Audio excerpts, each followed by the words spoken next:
और अभी शबे बारात आने वाली है। शबे बारात में देखिए चारों तरफ गाड़ देगा, वहां से चले गए की पढ़ लो हो, अरे कुछ जानवे करे, कुछ जानता ही नहीं है वो। कब्रिस्तान में कभी जलाए ना जलाए, बाप की कब्र पे जाएगा, माँ की कब्र पे जाएगा, ये अल्हम्दुलिल्लाह नहीं पढ़ पाता है, कलमा नहीं पढ़ पाएगा, 20 ठो अगरबत्ती चारों तरफ से गाड़ देगा। मोमबत्ती देखा है? अरे भाई ये मोमबत्ती है, इसको क्या बोलते हैं आप लोग? अगरबत्ती? अरे बोलो ना क्या बोलते हैं? मोमबत्ती। मोमबत्ती का दौर देखे हैं? हाँ भाई अभी भी तो बहुत जगह, क्यों नहीं देखेंगे?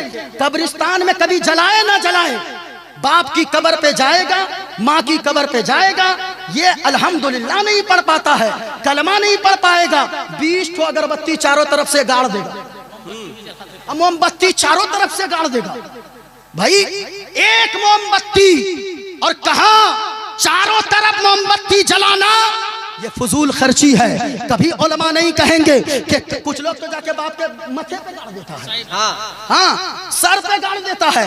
अब बताओ एक बाप तो ऐसे पता नहीं किस हाल में है, ऊपर से जाके और मोमबत्ती डाल दिया है? देख के आला हजरत ने फरमाया फतवा ये है, मसला ये है, अगर अगरबत्ती भी खुशबू के लिए जलानी हो तो कम से कम कब्र से 2.5 हाथ की दूरी पर जलाओ, कब्र पे मत गाड़ो। और एक मुट्ठा जलाने की जरूरत नहीं है, बल्कि 1-2 अगरबत्ती खुशबू के लिए जला दो। मोमबत्ती चारों तरफ घुमा घुमा के ऐसा लगता है ना, दूर ही से कब्रिस्तान को देखिएगा, कुछ नहीं नजर आएगा, लगेगा कि बाप रे सबकी कब्र पे एकदम नूर बरस रहा है। अच्छा हाँ भाई शबे बारात ही की बात कर रहे हैं, और अभी शबे बारात आने वाली है। शबे बारात में देखिए चारों तरफ गाड़ देगा, वहां से चले गए की पढ़ लो हो, अरे कुछ जानवे करे, कुछ जानता ही नहीं है वो, पढ़ेगा क्या? आ जाएगा इमाम साहब फातिहा पढ़ दीजिए, इमाम साहब फातिहा पढ़ दीजिए, इमाम साहब फातिहा पढ़ दीजिए। जमीन लेगा तुम, मकान बाप का तुम लेगा, गाड़ी बाप की तुम लेगा। अब फातिहा इमाम साहब पढ़ेंगे, फातिहा जाके कब्र पे इमाम साहब पढ़ेंगे। मैं कहना चाहूंगा कम से कम अपने बच्चों को इतना कुरान पढ़ा दें, कुरान की तालीम इतनी सी दे दें, आपका बेटा किसी का मोहताज ना रहे। और याद रखिएगा एक मुफ्ती साहब उस दर्द के साथ दुआ नहीं कर सकते हैं जिस अंदाज में आपका बेटा दर्द के साथ दुआ कर सकता है। और याद रखिए एक मौलाना की दुआ बाद में, एक मुफ्ती साहब की दुआ बाद में, कारी साहब की दुआ बाद में, अगर कोई बेटा बाप की कब्र पे जाके फातिहा पढ़ दे, रब की रहमत झूम जाती है, आवाज आती है, ए फरिश्तों गवाह हो जाओ इसके बेटे ने मुझे पाक कह के पुकारा है, तो मैंने इसके बाप को भी गुनाहों से मैंने पाक कर दिया है,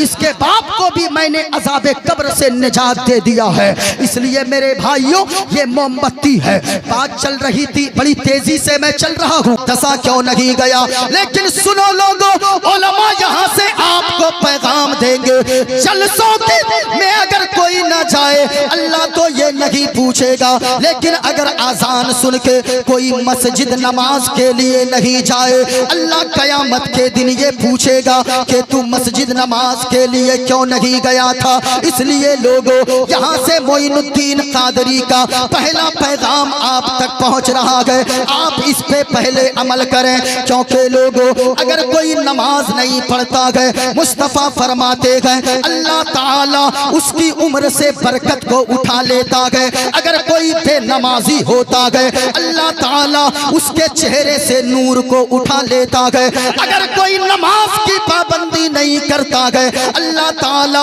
उसकी औलाद को नाफरमान बना देता है। अगर कोई नमाज नहीं पढ़ता है अल्लाह ताला उसकी रोजी से बरकत उठा लेता है। इसलिए उर्से वहीदी में आने वालों मोइनुद्दीन कादरी पहला पैगाम ये देकर जाना चाहेगा, आप जलसों में चाहे कम ही जाओ लेकिन मस्जिद नमाज के लिए जरूर जाओ, क्योंकि नमाज तो फर्ज है, जलसों में अगर कोई ना आए ये वाजिब फर्ज नहीं है, कोई बात नहीं है, लेकिन नमाज पढ़ना जरूरी है। गर नबी से महब्बत नमाजी हो जाओ।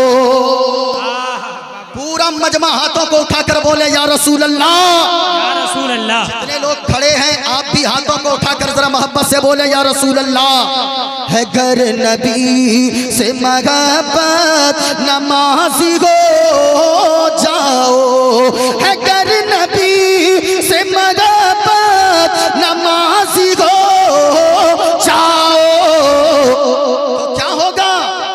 मिलेगी खबर मेरा गत नमाजी हो जाओ, मिलेगी खबर मेरा गत नमाजी हो जाओ।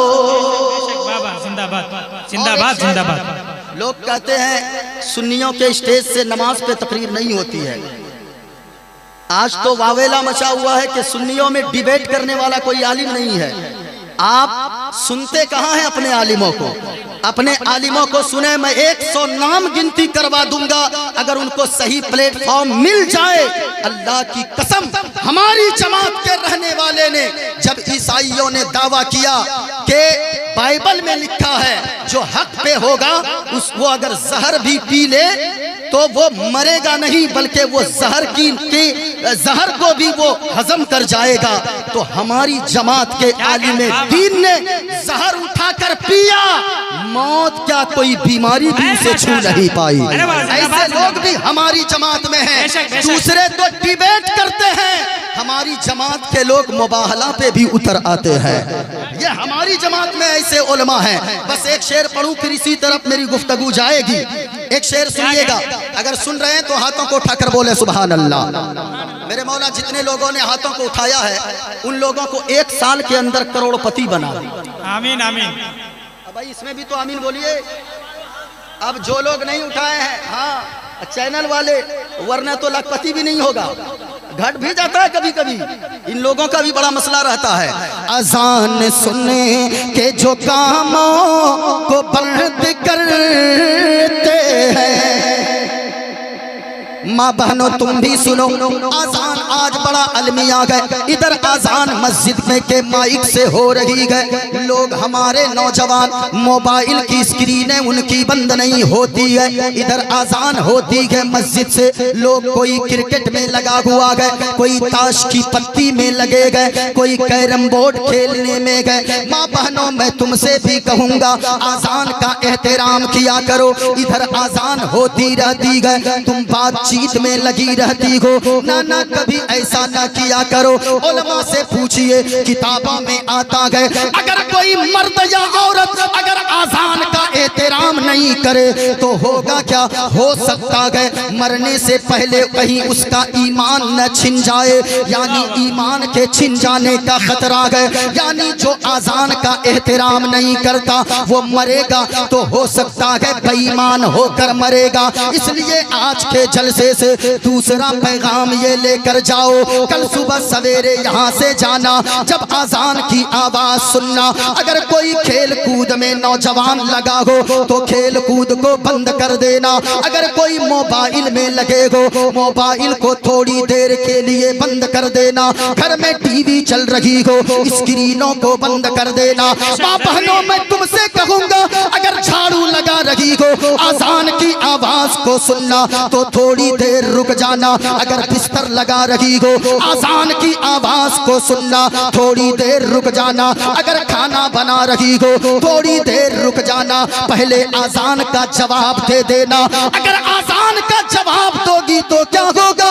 आजान सुनने के जो कामों को बंद करते हैं उसे पुकारेगी जन्नत नमाजी हो जाओ, उसे पुकारेगी। भाई नारे का जवाब बुलंद आवाज में दीजिए। नारे तकबीर, नारे रिसालत, उलमाए अहले सुन्नत, उर्से वगीदी, उर्से वगीदी, हजरत अल्लामा मौलाना मुफ्ती मोइनुद्दीन चतुर्वेदी जिंदाबाद अब जिंदाबाद। जरा सुनिए, अगर आप चाहते हैं मेरी तकरीर उसी मौजू पर हो जाए, मैं दोस्तों से गुजारिश करूंगा, मेरे दोस्तों आप करीब आ जाओ। यकीनन ये हुजूर की महफिल है, अगर आप अपने उलमा के करीब होंगे, मुस्तफ़ा फरमाते हैं जो आलिमे दीन के करीब दुनिया में बैठेगा वो मैदान महशर में हुजूर के करीब में बैठेगा। इसलिए जरा करीब आकर बैठते जाइए। अल्हम्दुलिल्लाह आ रहे हैं लोग, आकर बैठ जाइए, या साइड वाले भी इधर उधर खड़े ना रहें, बैठ जाएं। नारे तकबीर, माशाअल्लाह, नारे तकबीर, नारे रिसालत, नारे रिसालत। उलमाए अहले सुन्नत, उलमाए अहले सुन्नत, खतीब आज़म हिंदुस्तान हजरत अल्लामा डॉक्टर मुफ्ती शहरयार साहब क़िबला, खलीफे हुजूर ताजुश्शरिया, खलीफे हुजूर ताजुश्शरिया, उलमाए अहले सुन्नत, उलमाए अहले सुन्नत, जश्न ख्वाजा गरीब नवाज कॉन्फ्रेंस, जश्न ख्वाजा गरीब नवाज कॉन्फ्रेंस, उर्से मुक़द्दस, उर्से मुक़द्दस, नारे तकबीर, नारे रिसालत। माशाअल्लाह तशरीफ रखें, आप लोग तशरीफ रखें, जरा मोहब्बत के साथ सुने, पूरा मजमा मोहब्बत के साथ बोले सुभान अल्लाह। आप देख रहे हैं खलीफे हुजूर ताजुश्शरिया हजरत अल्लामा व मौलाना, नहीं ठीक है, ठीक है, हाँ ठीक है, खड़े होकर, ठीक है, अभी जवान भी हैं, अब खत्म भी करने वाले हैं।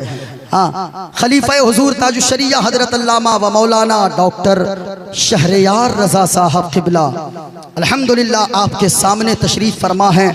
हजरत के ताल्लुक से आपको तो पता है, ये आप सब की, हम सारे लोगों की दुआएं हैं, सबों की आप लोगों की दुआएं हैं कि हजरत फिर से आपके सामने है। अल्हम्दुलिल्लाह दुआ करें अपनी जमात के इस हीरे को अल्लाह ताला सलामत रखे। हक बोलने वाला और पर वक्त बोलने वाला खतीब अगर कोई इस वक्त है आपके सामने है, खलीफा हुजूर ताजुश्शरिया अल्लामा डॉक्टर शहरयार रजा साहब क़िबला है, जिनकी खिताबत के जरिए न जाने कितने लोगों की जिंदगी में एक इनकलाब पैदा हो गया है। जरा सुनिएगा मोहब्बत के साथ, पूरा मजमा बोले सुभान अल्लाह, और प्यार से बोले हाथों को उठाकर या रसूल अल्लाह। माशाअल्लाह, डालीजिए माशाअल्लाह। मैंने क्या कहा, पड़ोसी का हक, हमसे तो मेरे भाई आज एक भाई से भाई बेजार है, बाप से बेटा भाग रहा है, बेटा से बाप भाग रहा है। पड़ोसी का ख्याल रखना, आज हम भी अपने आप को ईमान वाला कहते हैं, लेकिन क्या आपने इमाम आजम अबू हनीफा के ताल्लुक से नहीं सुना? इमाम आजम अबू हनीफा है, अल्लाह अकबर। इमाम आजम के अबू हनीफा के घर के बगल में जिसका घर है वो एक शराबी का घर है, और वो इतना बड़ा शराबी है कि इमाम आजम अबू हनीफा दारुल कज़ा से तशरीफ लाते, इमाम आजम अबू हनीफा रात को नमाज के लिए खड़े होते, जैसे ही नमाज पढ़ने घर में खड़े होते बगल के घर से वो शराबी गालियां देने लगता, पूरी रात गालियां बकता, जब गालियां दे दे के थक जाता तब वो सो जाता। इमाम आजम अबू हनीफा की लेकिन ये मामला सुने, इमाम आजम अबू हनीफा ने कभी उनके खिलाफ शिकायत दर्ज नहीं करवाई, बल्कि इमाम आजम अबू हनीफा एक मर्तबा दारुल कज़ा से घर तशरीफ लाए तो इमाम आजम अबू हनीफा ने अपनी बीवी से कहा, आज हमारे बगल के पड़ोसी के गाली देने की आवाज नहीं आ रही है, क्या बात है, कुछ हो तो नहीं गया? लेकिन सुनिएगा, बीवी कहने लगी कि आज वो गालियां बक रहा था शराब पीकर। कुछ लोगों ने जाकर थाने में शिकायत की और शिकायत के बाद पुलिस आई, उसको पकड़ के लेकर गई है, जेल के अंदर डाल दी है पुलिस। अल्लाह अकबर। सुनिएगा, इमाम आजम अबू हनीफा की आदत ये रही, इमाम आजम अबू हनीफा बेचैन हो गए और फरमाते थे इमाम आजम अबू हनीफा, ए मेरी बीवी, अरे अपने बच्चों के लिए बाद में खाना बनवाओ, पहले मेरे पड़ोसी के घर में उनके बच्चों के लिए खाना भेज दो। बीवी कहती वो तो शराबी है। कहता इमाम आजम अबू हनीफा फरमाते, बीवी अरे वो मेरा पड़ोसी है, मैं जानता हूँ वो शराबी है, वो दिन भर नशे में रहता है, कमाता कुछ नहीं है, इसलिए उनके बच्चे भूखे ना सो जाएं, और मेरा पड़ोसी होने का ये हक है कि मेरे बच्चे बाद में खाना खाएं। पड़ोसी पड़ोसी के बच्चे पहले खाना खा लें, पड़ोसी के बच्चे कहीं भूखे न रहे।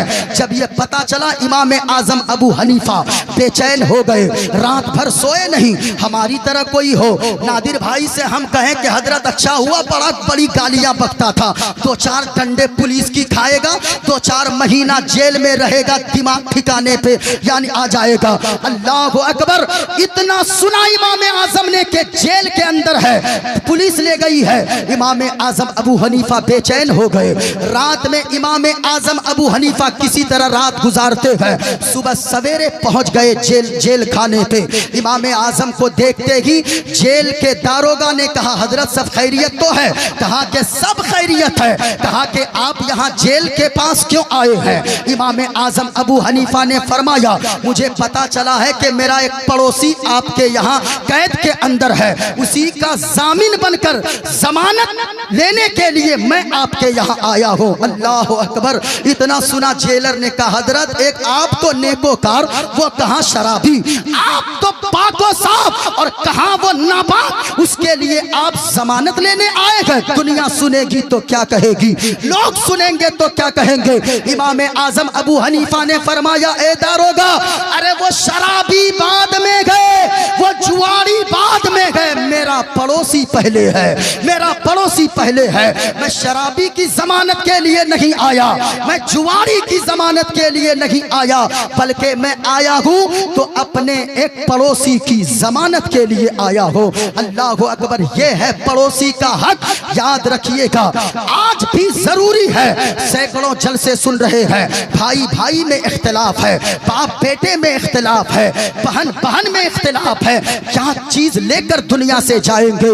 इस्लाम तो इतना सुंदर मजहब है कि हुजूर ने फरमाया, व अहसिन इला जारिका तकुन मोमिनन। हुजूर ने फरमाया कि तुम अपने पड़ोसी के साथ अच्छा सुलूक करो, अल्लाह ताला तुम्हें कामिल ईमान वाला बना देगा। अल्लाह तबारक व ताला ने हमारे घरों में बरकत अगर रखी है तो दूसरे का सम्मान कीजिए, पड़ोसी का ख्याल कीजिए। आप मदरसा वहीदिया में आप आते हैं, आप इनको देखिए कभी आकर के मदरसा वहीदिया यहाँ पे जो चल रहा, अभी 80-85 तलबा इस मदरसे में पढ़ते हैं। आप लाकर यहाँ दीजिए। मांगने की क्या जरूरत है कि आपके पास पहुँचे तभी आप देंगे, नहीं, बल्कि जब जी चाहे, जब भी कभी बेसुकून महसूस करें अपने आप को, अगर सुकून न मिले दिल को, तभी किसी मदरसे में चले जाइए, किसी गरीब के घर चले जाइए, कुछ पैसे दे दीजिए और जाकर आप यानी ये सारी चीजें अगर आप करेंगे, अल्लाह ताला आपके दिलों में सुकून की दौलत अता फरमा देगा। बस एक चीज मैंने जो खुलासा करना था, जो मंत्र मैंने पढ़ा, सुनिएगा। अपने तो अपने, दूसरे भी मदीने वाले मुस्तफ़ा की तारीफ में अपनी जबानों को बिछाते नजर आते हैं, जबानों को खोलते, दिल को बिछाते नजर आते हैं। मैंने क्या पढ़ा था?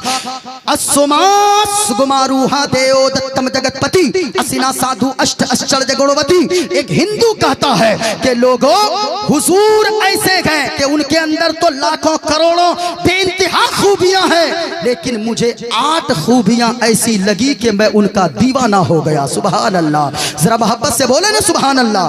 का पहली खूबी ये है, गिरी नील गंधा, वो महबूब इतनी शान के मालिक है। गिरी नील गंधा, वो जिस रास्ते से गुजरते हैं वो रास्ता खुशबूदार हो जाता है। गिरी नील गंधा आप पढ़िए किताबों में, सहाबाए किराम अगर हुजूर कहीं तशरीफ ले जाते, सहाबाए किराम खुद फरमाते गए कि हम लोगों को हुजूर को तलाश करने की जरूरत नहीं पड़ती। जहां से आका का गुजर होता, रास्ते में चलते जाते रास्ते की खुशबू बता देती थी कि यहाँ से किसी दुनियादार का नहीं बल्कि मदीने के ताजदार का गुजर हुआ है। गिरी नील गंधा। और आगे कहता है, अति ज्योति में प्रकाशम, वो महबूब उनके चेहरे से इतना नूर निकलता होगा, इतना नूर निकलता गया, इतना नूर फूटता था कि उनके चेहरे के नूर से सिर्फ कमरा ही नहीं बल्कि चारों तरफ जगमग जगमग रोशन रोशन हो जाता है।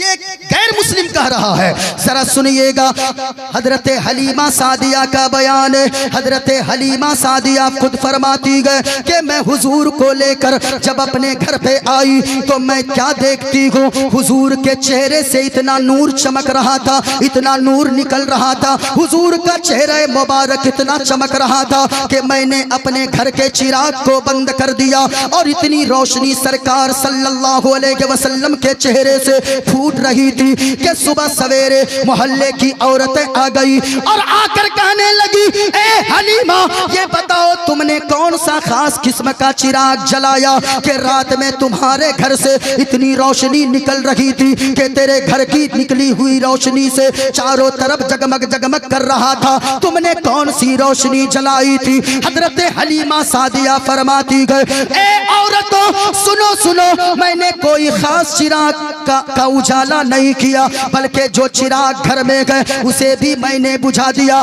मैंने हुजूर के चेहरे से इतना नूर निकलता देखा कि उनके चेहरे से जो नूर निकल रहा था सिर्फ घर ही में नहीं, घर के चारों तरफ को जगमग जगमग रोशन रोशन कर रहा है। आय हाय, आला हजरत ने फरमाया है, चमक तुझसे पाते गए सब पाने वाले। आय हाय हाय, मेरा दिल भी चमका दे चमकाने वाले। अच्छा एक बात बताइए, मैं चाहे जितना गोरा हो जाऊं, मुफ्ती साहब की बिला जितने खूबसूरत हो जाए, अगर लाइट बंद कर दे मुकम्मल तो क्या आप लोग देख पाइएगा हजरत को? अरे बोलिए ना भाई, मुझे देख पाएंगे? नहीं नहीं, लेकिन हुजूर का मकाम तो ये है। हजरत आयशा सिद्दीका उम्मुल मोमिनीन रदियल्लाहु ताला अन्हा का बयान है, मेरी अगर छोटी सी सुई गुम हो जाती, अरे सुई समझते हैं किसको बोलते हैं? भोटिया सीने वाला। हाँ भाई, वही इंजेक्शन उस दौर में था कहाँ, इसलिए वही सुई, मेरी अगर सुई गुम हो जाती तो मैं हुजूर सल्लल्लाहु अलैहि वसल्लम के हुजरे में आने का इंतजार करती थी कि काश हुजूर आ जाते। हुजूर जब तशरीफ लाते, हजरत आयशा सिद्दीका रदियल्लाहु ताला अन्हा का बयान है, हुजूर अंधेरी रात में हुजरे में तशरीफ लाते, हुजूर के चेहरे से इतना नूर निकलता था, इतना नूर निकलता था कि रात के अंधेरे में मैं हुजूर के चेहरे की रोशनी से खोई हुई सुई तलाश कर लेती थी। अल्लाह अकबर, ये हुजूर की शान है। आला हजरत ने फरमाया, सबसे आला हमारा नबी। पूरा मजमा बोलिए, हमारा नबी। क्या बोलना है? ऊंचा बोले, क्या बोलना है? सबसे आला हमारा, माशाअल्लाह, सबसे बाला वाला हमारा नबी और सब चमक वाले उजलों में चमका किए, अंधे शीशों में चमका हमारा। माशाअल्लाह, अल्लाह ताला हम सब की हाज़िरी को कबूल फरमाए। उर्से वहीदी से मैंने जो पैगाम दिया, आज इर्तिदाद का फितना ये बहुत बढ़ा हुआ है, इसलिए अपने ईमान की हिफाजत कीजिए, अपने अकीदे की हिफाजत कीजिए। सूना जंगल रात अंधेरी, छाई बदली काली है, सोने वालों जागते रहियो, चोरों की रखवाली है। ये पैगाम यहाँ से लेकर जाइए। मैंने जितनी बातें की है आप उन बातों को अपने जहन में बैठाइए, नमाज की पाबंदी कीजिए, आज़ान का एहतराम कीजिए और मजहब इस्लाम पे कायमो दाइम रहिए और ख़ास तौर से मसलके आला हजरत पे कायमो दाइम रहिए। मसलके आला हजरत पे कायमो दाइम रहें। अल्लाह तबारक व तआला हम सब की हाज़िरी को कबूल फरमाए। अल्लाह ताला सारे उलमाए किराम को लंबी उम्र अता फरमाए। हुजूर खलीफा हुजूर ताजुश्शरिया अल्लामा डॉक्टर शहरयार रज़ा साहब कादरी किबला को अल्लाह ताला सेहत व तंदुरुस्ती अता फरमाए। अल्लाह ताला सारे उलमा की हिफाजत फरमाए। मदरसा वहीदिया में बड़ी मेहनत इन लोगों ने की है। हाफिज कारी एहतशाम साहब किबला और उनके भाई मौलाना तस्लीम साहब, मौलाना निज़ाम साहब, अल्लाह तबारक व तआला इन सबों